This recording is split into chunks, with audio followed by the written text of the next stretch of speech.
Greetings and welcome to Jefficho Films. You know, the galaxy is full of wondrous things we can't begin to imagine, and full of terrors we can't possibly comprehend. Maybe this 1981 movie will help us understand what's out there.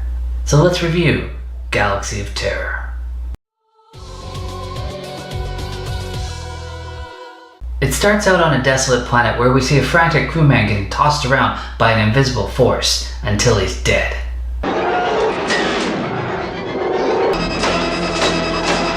Now we're on a different planet known as Circes, with an all-powerful mystic known as Planet Master. His head is obscured by a large red glow, but if you've watched Star Trek you can recognize the voice. He tells his commander to get a ship ready, with a crew of his choosing to go rescue this crashed ship on the storm-lashed planet Morganthus. Next we get a Janeway-esque captain named Trantor, who rushes everybody for hyperspace jump even though they just arrived on the ship. It makes for some interesting bedfellows.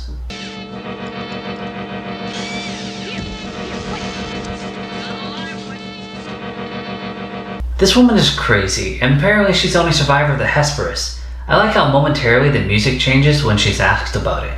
Yeah, but you've been on the go now for what, nearly 25 years?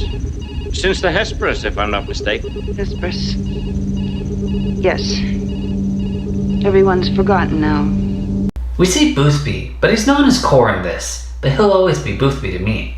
And obviously this is where the twist is, because he's Planet Master, but he's disguised as the cook. You know what they say, cook. The master sends meat, but the devil sends cooks. When they exit hyperspace, the ship is out of control now and barely lands in one piece. They waste no time to send out a search party onto the other ship. And when they get the classic jump scare, one of our guys throws their crystal into the guy's chest, and the other one disintegrates it. Shouldn't you examine it first, see what happened to the body? After vaporizing yet another crew member they find, they actually bring one back with them, and cause a young inexperienced crewman who's afraid of everything stays behind just long enough to get killed by some brain-eating cockroach.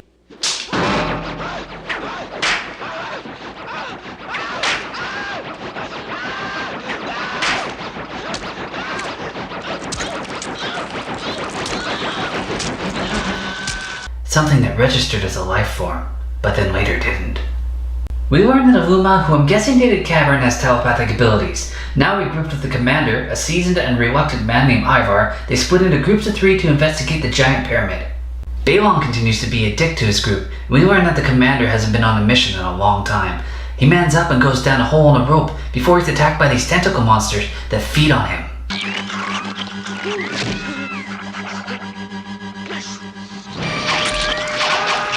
The last we see of him is falling and presumed dead. Cabren investigates as Boothby is chilling with the captain. She keeps falling into thoughts of the Hesperus. Take her down to 3015 and scoot her through. This is Hesperus? No, it's not Hesperus. Hesperus was... They're out there. Baelon continues to disintegrate bodies.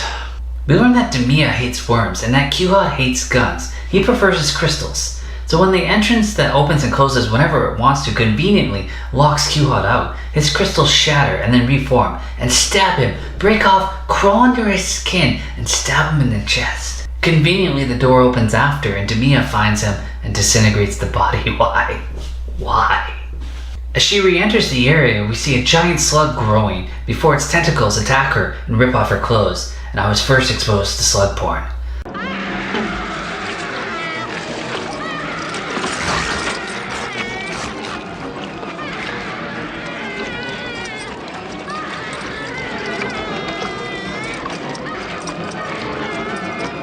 So slimy, and I'll never forget how her screams turned to moans of pleasure before it raped her to death.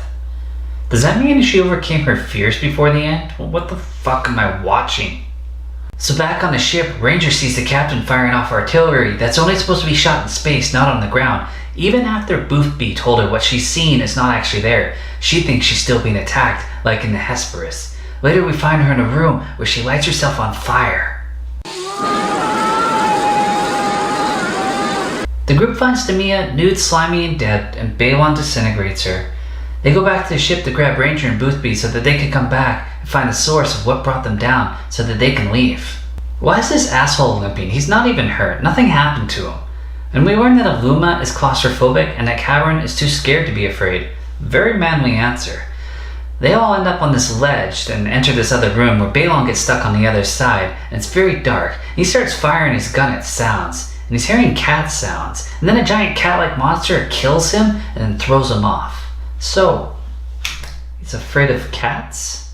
I mean, if cats looked and acted like that, I would be too, but they don't.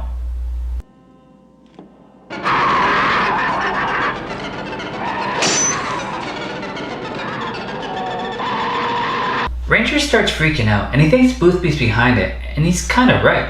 He starts saying that he's seen nothing and then something, and he doesn't know why, and then they get separated again, which is surprising because the amount of times they said let's stick together so we don't get separated.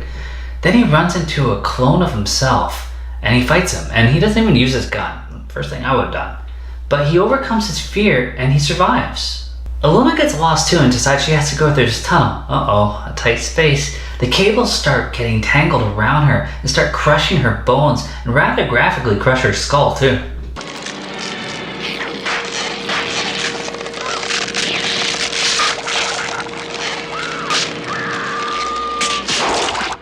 Cabren finds her and is sad, and then Ranger shows up and explains what's going on. They say that there is no horror here, that they don't bring themselves. But then Boothby says this isn't over. Cabren ditches Ranger and goes after him and sees him sitting in the room, and surprise, his head is glowing red, cause he's the planet master. And he says, "You know this place?" "Yes." "And you watched while we died, and you said nothing." Boothby tells him that he's won a children's game controlling his fears. Before he's attacked by all their fears, including Rape Slug, he manages to destroy the monster and the reanimated corpses of his fallen crew before he passes out, so not really a win. Alluma's alive now, but starting to act kinda weird, and then she tries to kill him. This is why you don't kiss a girl with crazy eyes.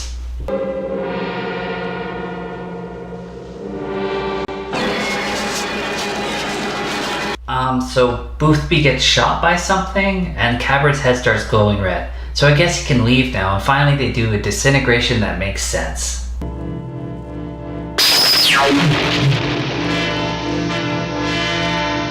So the credits are rolling, and what about Ranger? I mean, he passed the tests, he overcame his fear, he did everything Cabren did, and there's no mention. Jesus Christ. Yes, this is a bad movie, and yes, it gets better every time I watch it. Man, would I love a remake of this. Update the special effects, not necessarily go away from practical, because sometimes that's better. And, flesh out these characters so it means more when they meet their ultimate demise.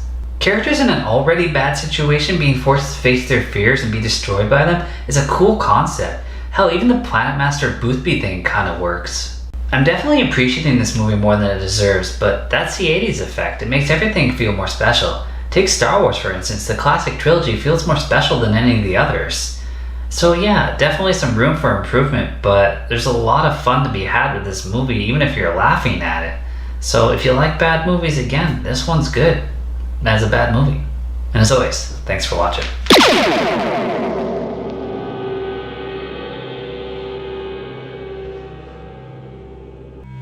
It is done.